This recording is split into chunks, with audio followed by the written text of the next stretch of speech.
मा बुंगोन दिनैनिफ्राय ISPL जागायबाय आरो दासिम गं 8 काउन्सिलनिफ्राय गेलेग्रा आरो पलिटिकेल लिडारफोर सफैनो हादों आरो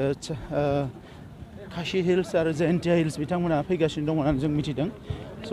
जोंनि जि थांखि 6 सिडुल काउन्सिलफोरनिफ्राय नेशनेल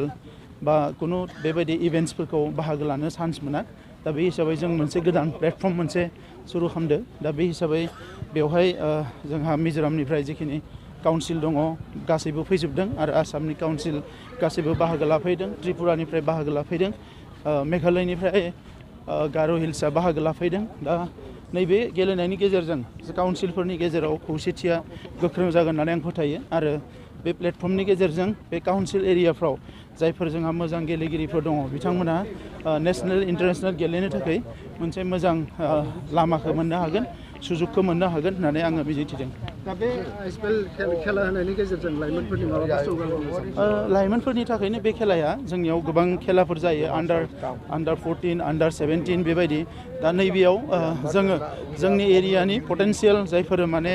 टेलेन्टेड प्लेयार बिथांमोनखौ जोङो बेनि गेजेरजों सायख'नो हागोन आरो बिसोरो बेनिफ्रायनो नेशनेल इन्टारनेशनेल लेभेलाव गेलेनो थाखाय सुजुग मोनगोन